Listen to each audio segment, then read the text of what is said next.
안녕하세요, 일렉트로캠입니다. 오늘은 포드가 드디어 F150 라이트닝의 상세 정보를 공개를 했습니다. 아주 100%는 아니지만 거의 대부분의 정보를 많이 이제 보여줘서 그것에 대해서 업데이트를 할까 합니다. 그리고 이제 일론 머스크의 트윗을 통한 테슬라 소식도 당연히 전달하려고 합니다. 자, 이 F150 라이트닝이 테슬라 사이버 트럭과 경쟁이 되냐 안 되냐가 이제 제일 중요한 포인트겠죠. 사실 솔직히 이거를 별로 기대를 안 했었습니다. 제 채널을 오래 보신 분들이면 아시겠지만 이 내연기관 회사들이 하도 거짓말을 해서 차를 나온다 그러다 계속 미루고 이것도 사실 F150 라이트닝도 꽤 미뤄진 거죠. 물론 이 동네가 맨날 발표하고 나온다 해도 다 미뤄지지만, 그러니까 테슬라는 양반입니다. 그렇기 때문에 많은 전기차 팬들이 기존의 내연기관이 차를 잘 만들어주길 바랬지만 오랜 기간 동안 계속 미루다가 많이들 팬들이 이제 테슬라로 돌아서는 계기가 됐는데, 이번에 정말 별 기대를 하질 않았는데 이 충격적인 가격, 저는 이걸로 굉장히 승산이 있다고 보여집니다. 포드가 더 이상 테슬라의 그런 성장을 가만히 보고만 있을 수 없겠다라는 생각, 그리고 트럭 시장에 있어서는 전통의 강자로서의 면모, 그리고 이 시장은 반드시 끌고 가야 한다라는 의지를 엿볼 수 있는 가격이었습니다. 시작가가 4만 불 아래에서 시작합니다. 39,974불입니다. 저는 이걸로 포드에 그나마 제가 웬만하면 이런 내연기관 회사들을 칭찬을 안 하려고 하는 게 아닙니다. 칭찬하려고 노력은 하지만 그간 너무 진짜 수수방관하고 맨날 미루고, 예를 들면 여기 비교군에 제가 하나 비교표도 있지만 GMC 허머라든지 일부러 자사에 파는 그런 내연기관 픽업 트럭과 경쟁을 피하기 위해서 아주 비싼 모델부터 내놓는다든지 이런 모양들을 보이니까 별로 응원해주고 싶지 않았지만, 이 부분은 확실히 어제 그런 비판도 있었지만 제가 비판을 했지만 이 부분은 괜히 바이든 대통령이 가서 이야기를 한 게 아니구나라는 생각도 잠시 들었습니다. 가격은 환상적입니다. 이거 크레딧을 받지 않은 금액입니다. 물론 이대로 나올지 안 나올지는 일단 보시다시피 딜리버리는 내년 초입니다. 그러니까 좀 시간이 있죠. 그때 가봐야 알겠지만 가격이 너무 충격적이어서, 물론 300마일짜리 이제 익스텐디드 배터리 레인지를 내놓는 건 5만 불이 훨씬 넘습니다만, 포드는 전기차를 미국 내에서 많이 못 팔았기 때문에 여전히 7,500불짜리 크레딧이 살아있습니다. 그렇기 때문에 4만 불 이하에서 시작한다. 이건 정말 충격적인 가격입니다. SK 배터리를 도대체 얼마에 이거를 계약을 했길래 이런 공격적인, 여기 정말 어그레시브한 프라이스를 할 수 있는지 정말 놀랐습니다. 그래서 저도 좀 기대를 하게 되는, 이게 오늘의 가장 키포인트입니다. 나머지는 장점도 있지만 좀 부족한 점들이 많죠. 아직 포드는 전기차를 그렇게 테슬라만큼 아직은 기존 내연기관들은 전기차를 아직은 좀 실력을 갈고 닦을 필요가 있긴 있습니다. 그래서 그 부분도 업데이트를 하겠지만, 오늘 이런 보충적인, 그러니까 뒤에 설명한 내용보다는 저는 이 부분에는 정말 극찬을 하고 싶어요. 어떻게 이 가격에 이걸 내놓을 수 있는지. 자, 그럼 이제 좀 더 F150의 상세 부분들 이제 볼까 하는데요. 안타깝게도 근데 이제 배터리 사이즈는 공개를 하질 않았습니다. 근데 이제 주행거리는 공개를 했죠. 이제 미국 기준으로 230마일하고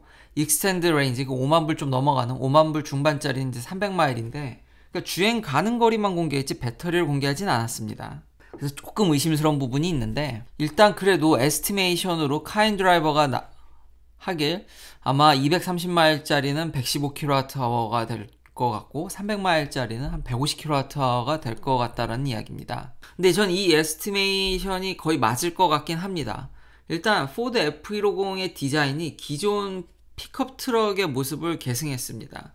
이렇게 딱히 더 공기 저항을 줄인다든지 이런 모습이 보이지 않기 때문에 이 큰 풀사이즈 트럭이 이 정도 주행거리를 가려면은 제 생각에도 배터리 용량은 이 정도이지 않을까라는 생각이 듭니다. 그리고 전기차답게 성능은 한 4초 중반대, 물론 이것도 이제 5만 불 중반대인 150kWh의 그런 배터리 팩을 장착했을 때 예측되는 수치고요. 아마 스탠다드 버전은 훨씬 더 성능이 떨어지겠죠. 이거 굉장히 의외로 무겁습니다. 그리고 이런 디자인을 가져면 아마 퍼포먼스는 좀 떨어질 텐데, 이 포드는 이런 공격적인 가격뿐만 아니라 시장 조사를 이번에 좀 철저히 한 듯 보입니다.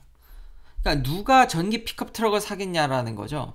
그래서 이 차의 초점이 유틸리티에 맞춰져 있습니다. 그러니까 사이버 트럭하고의 경쟁 그런 포인트로는 지금 포드가 조사해 보길, 전기차는 좀 더 고소득층이면서 좀 더 젊은 사람들이, 그리고 얼리 어댑터 성향이 있는데, 픽업 트럭은, 풀사이즈 픽업 트럭은 전혀 그렇지 않다라는 겁니다. 일하기 위해서 사려는 사람들이 자기들이 조사해 보긴 그렇다라는 거죠. 좀 작은 트럭이어야지만 좀 업스타트, 그러니까 테슬라나 리비안 같은 트럭을, 사이버 트럭이나 리비안의 R1T죠. 그런 거를 선택할 거고, 자기네들은 기존에 있던 F150 고객들을 계승하기 위해서 유틸리티에 초점을 맞췄다라는 겁니다. 그래서 와, 이것도 정말 놀라운데요. 요것도 이제 F150이 정말 대단한, 현대 아이오닉 5의 그런 V2L은 잽도 안 되는, 아예 진짜 집을 충전할 수 있으니까 에너지를 빼다가 집에다가 아주 할 수 있는 그 정도의 파워를 자랑합니다. 아마 아이오닉이 3kW 좀 넘는 파워를 뺄 수 있는데, 물론 이거 옵션입니다. 그러니까 이게 가격이 물론 싸기 시작했지만 아마 이런저런 하면은 제 생각에 쓸만한 트럭은 크레딧을 받으면 한 5만 중만 6만 불에 갈 것 같긴 하지만, 그래도 여튼 전 4만 불 이하에서 스타트한 거는 이래저래 뭐가 됐든 옵션지를 했든 그건 칭찬을 해야 되는 부분이고요. 지금 옵션을 하면은 파워를 어느 정도 뽑을 수 있냐면 10kW 가까운 9.6kW일 겁니다. 정확히는. 그러니까 아이오닉 5의 2배가 넘죠. 2.5배? 그러니까 거의 3배 좀 안 되는 파워를 뺄 수가 있는. 물론 이제 그러니까 100kWh가 넘어야지만 이 정도 파워를 뺄 수 있지 않을까라는 생각이 들고요. 이 픽업 트럭에 코드가, 그러니까 아울렛이 11개가 들어갑니다. 와, 완전히 이건 월크호스입니다. 그러니까 정말로 유틸리티에 초점을 맞췄다라는. 그러니까 이 픽업 트럭을 하나 놓고 여러 가지 장비를 연결해가지고 일을 할 수 있거나, 그러니까 레저보다는 정말로 일에 초점을 맞춘 픽업 트럭이라고 할 수 있겠습니까? 방향성이면 방향성, 가격, 요런 부분들은 확실하다. 굉장히 임프레시브 했습니다. 제대로 칼을 갈고 나왔다라는 게 정말 여지없이 느껴지면서, 아마 포드도 자체 조사로는 지금 사이버 트럭이 올해 안에 소량이나마 딜리버리 된다라는 것을 일론 머스크도 그렇고 재확인하고 있거든요. 그리고 예약자들한테 이제 프로덕션에 곧 들어간다라는 텍사스에서 소식들도 전해지고 있고, 그러니까 확실히 올해 테슬라도 이거를 박차를 가하는 것 같습니다. 그러니까 견제를 확실히 하려고 하는 거죠. 자, 아쉬운 부분은 충전 속도죠. DC 패스트 차징이 150kW 밖에 되지 않습니다. 느리죠. 뭐 물론 지난 시간에도 제가 이런 모델 3를 아이오니티에 꽂았을 때, 그러니까 피크 파워가 중요한 게 아니라, 뭐 물론 피크 파워도 중요하죠, 사실. 근데 그걸 얼마큼 지속시키냐도 사실 중요한 거기 때문에, 뭐 이것도 나와봐야 알겠지만 일단 그 밑에 바로 15%에서 80%까지 차는데 41분, 뭐 스탠다드 레인지는 더 느리답니다. 44분. 뭐 이 정도 제조사가 발표한 거면 사실상 거의 1시간이라는 얘기인데, 충전 속도가 매우 아쉽다라는 거죠. 거기다가 지금 충전망도 별로 미국 내에서 좋진 않죠.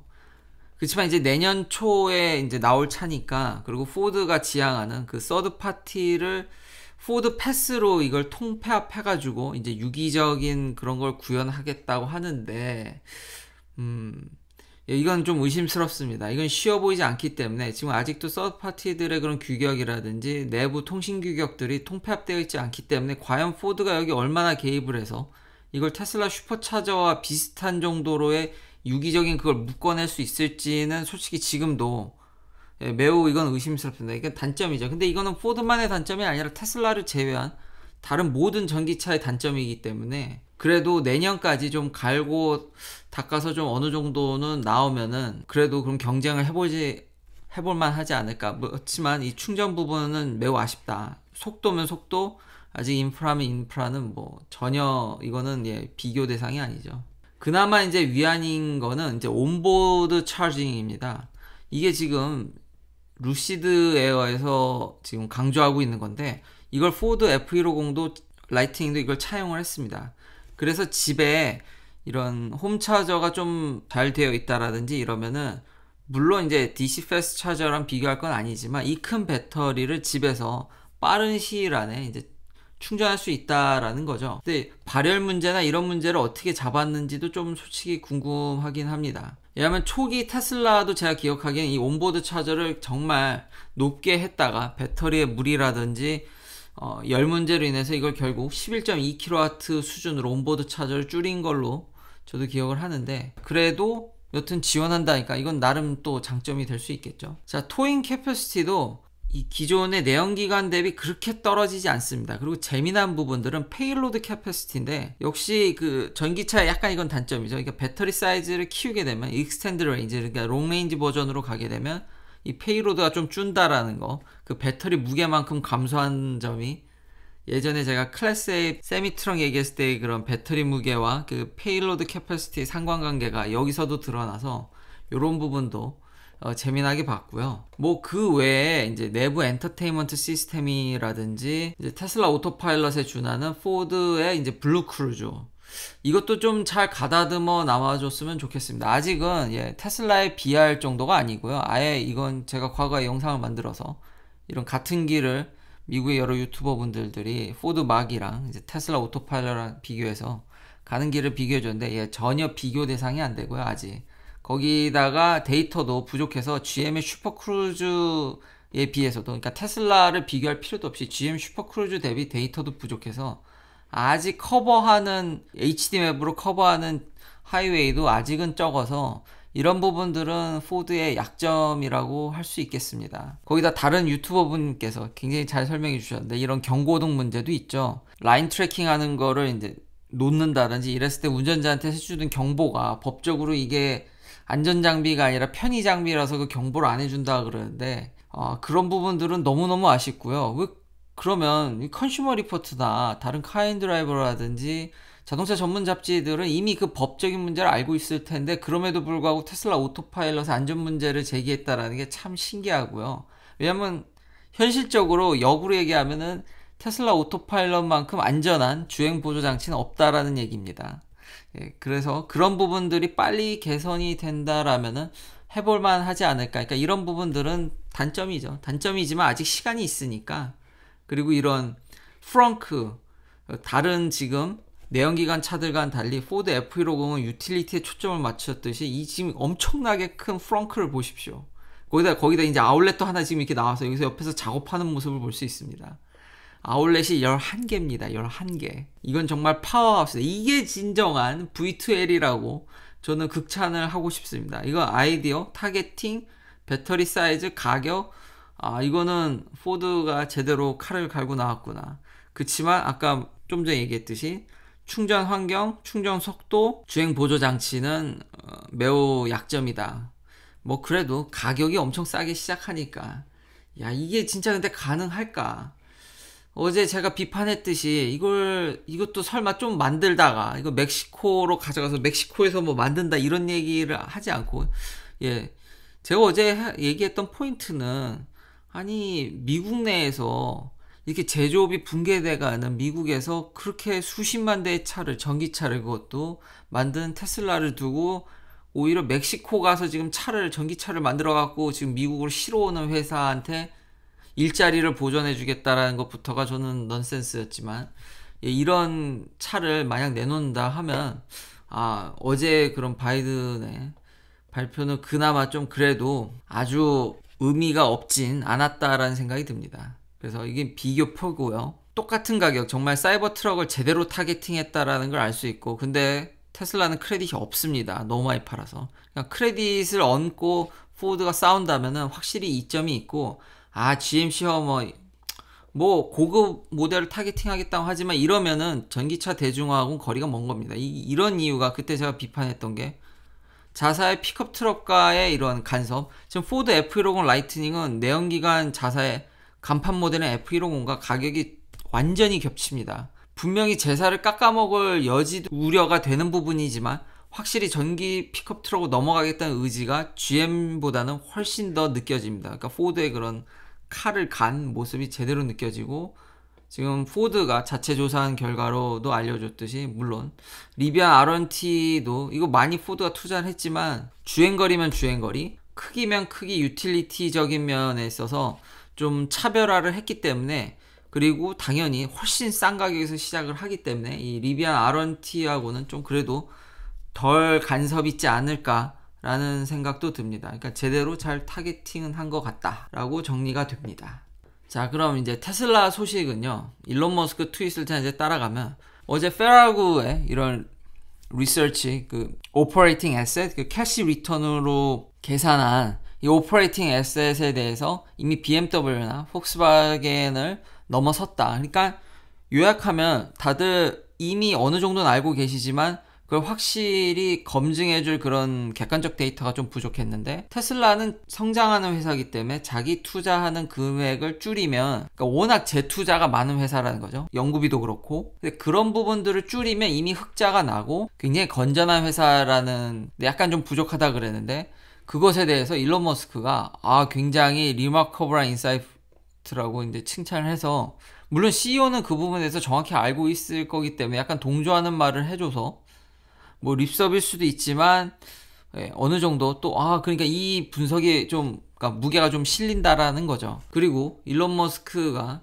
최근에 너무 그런 노이즈가 껴서 그런, 조금은 그래도 좀 CEO로서 이제는 500조가 넘는 회사의 그런 수장으로서의 좀 무게감을 가지시려는지 그 테크노 킹이라는 거를 떼버렸고요. 그리고 이렇게 트윗을 많이 하십니다. 그걸 이제 따라가 보면 지금 오늘 정말 깜짝 놀라게 비트코인이 아주 대폭락을 했는데, 그것뿐만 아니라 여러 알트코인이 좀 말도 안 되게 폭락했다. 그래서 어느 정도 복구를 하다가 이제는 가격을 말하기가, 굳이 여기에 이제 띄우기가 좀 무색할 정도로 이게 변동성이 너무 커가지고 업데이트가 큰 의미가 없을 것 같지만, 여튼 테슬라는 다이아몬드 핸즈라는 거죠. 이거를 갖고 이제 의견이 좀 디베이트이 있는데, 이제 주식을 팔지 말라는 거지, 아니면 비트코인을 이제 테슬라는 이제 계속 홀드하고 있다, 그러니까 끝까지 가져간다, 뭐 그런 의미로 주로 해석되지만, 여기에 이제 테슬라 쉐어를 껴서 해석하시는 분들도 있고요. 지난번에 얘기했던 그런 다이캐스팅, 이제는 일부 파트가 아니라 테스트로 정말 거대하게, 그러니까 부품을 전 버전은 70몇 개를 하나를 찍어냈지만, 그 또 하나 찍어낸 거 몇 개들을 다 연결해가지고 더 큰 파트를 해서 찍는 이제 그런 테스트 사진들을 제가 보여드렸는데, 이제 모델 Y의 프리시전, 단차죠, 단차가 이제 밀리미터가 아니라 마이크론이다. 그러니까 정말 정밀하게, 그냥 하나로 찍어내니까요. 물론 수리를 걱정하시는 분도 계시지만, 이렇게 해서 대량으로 찍어내서 가격을 다운하는 면이 저는 더 클 거라고 보고요. 그리고 일론 머스크도 이 예전 트윗으로 밝혔듯이 이걸 잘라서 붙이는 것도 어느 정도는 가능한 것으로 보여집니다. 아니면 파트를 그렇게 싸게 이제 대량 생산하게 되면 그 앞부분을 그냥 통째로 뭐 가는 것도 충분히 고려해 볼 만한 사실인 것 같습니다. 근데 그건 아직 그런 걸 논하기엔 좀 너무 이르고요. 그래도 최소 단차는 확실히 그렇게 찍어내면 현격히 줄을 거다. 그리고 기가베를린의 서플라이 체인들이 좀 빨리 생산해줬으면, 일론 머스크가 보기엔 물론 이제 여러 가지 법적 절차라든지 이런 허가 문제가 있긴 하지만, 제 생각에는 결국 일론 머스크가 이렇게 대놓고 트윗을 하는 것을 보면은 배터리를 제외한 나머지 파트들은 올해 안에 결국은 생산하려고 하는 것 같습니다. 그리고 4680 배터리를 이제 모델 Y에 올해 안에 이제 탑재해서 아마 뭐 베를린이든 텍사스든 이제 생산이 될 것 같은데, 자체 생산이면 물론 그럴 가능성도 없지 않아 있긴 하지만, 지금 파나소닉이 4680 배터리를 테스트하고 있거든요. 그 배터리가 이제 베를린 공장에도 들어가지 않을까, 초기에는. 그러니까 초기 상하이 공장도 그렇게 운영이 됐었거든요. 원래 LG가 다 공급하는 거였지만 부족함과 램프업 동안에서 결국은 파나소닉의 배터리가 중국에 초기에 들어갔던 모습이 기억이 납니다. 그러니까 그런 모습으로, 그런 트렌드로 가지 않을까라는 조심스러운 예측을 해봅니다. 긴 영상 시청해주셔서 감사합니다. 내일도 테슬라 관련 이야기들로 찾아뵙겠습니다.